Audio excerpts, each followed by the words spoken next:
Alright, so let's debunk 5 common beta myths. Number 1, betas are not active. This is a 16-gallon fluval tank. You can see I have a female beta in here. If you watch her throughout this video, she will be darting all around this tank. She will be pecking at different things in the tank, trying to get any food that she can get, pretty much like any other fish. So you'll see her pretty much cruising all around this tank.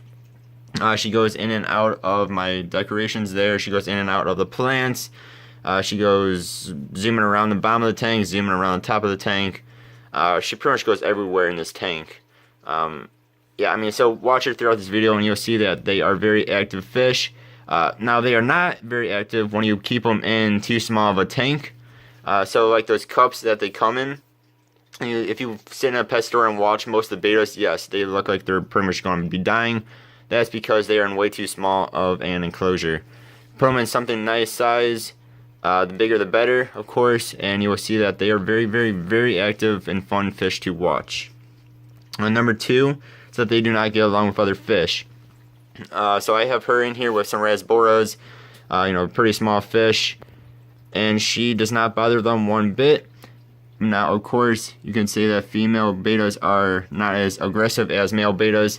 Yes, this is normally true, but now if you go onto my channel and you look at my different videos, you will actually see that I have a few videos of male betas being in with other fish, even fish such as guppies that people say you should not be putting them in with. Now, what is true on that is that you do not want to be putting male betas in with other betas. Then they do get aggressive. That's just how they are.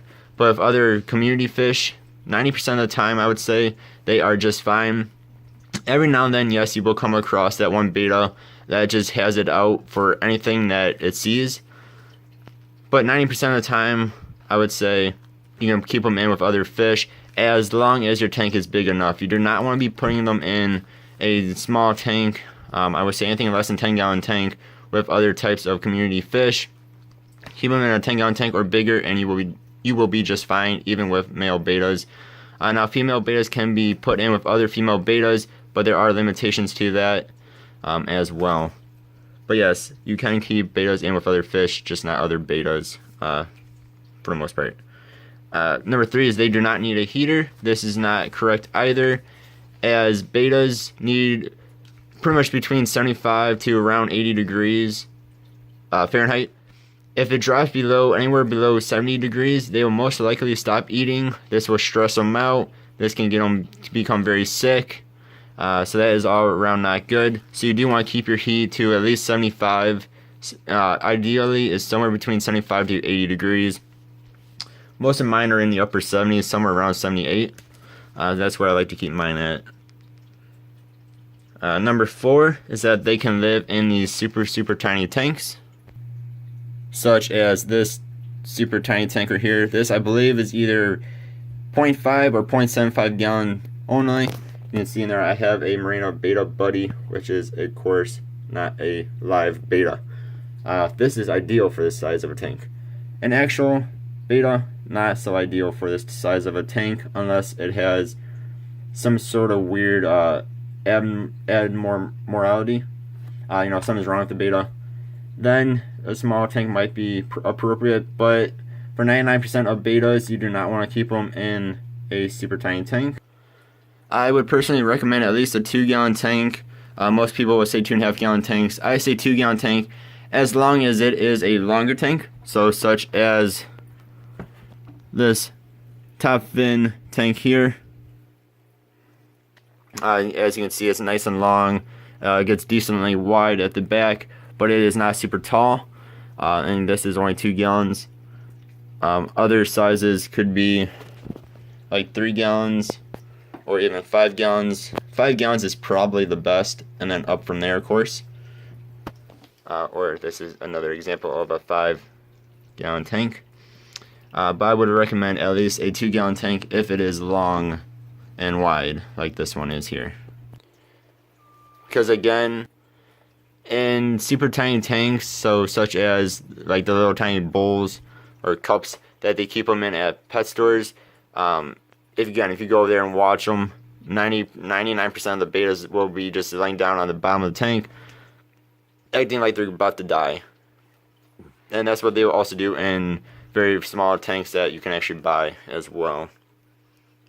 Then number 5 is that they do not need a filter.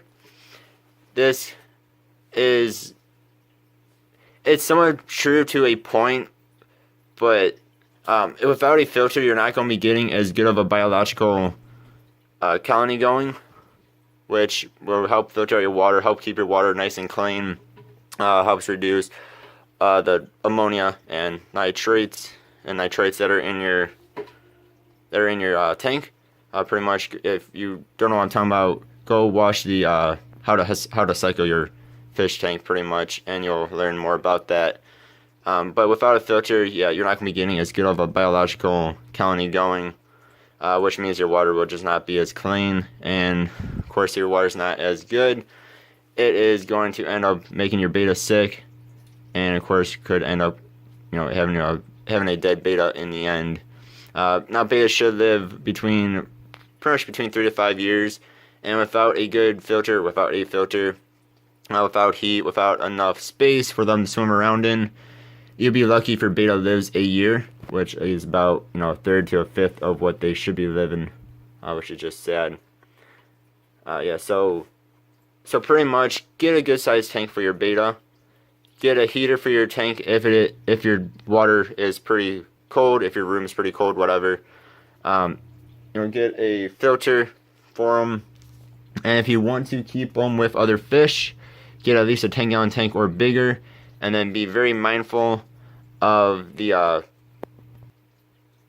stocking. How much fish you put into that tank. Make sure you're not overstocking the tank, as that overstocked tank might make your beta more aggressive as well. Alright, thank you for watching this long video. Hopefully this helps some people. Thank you all for watching. Have a good one. Goodbye.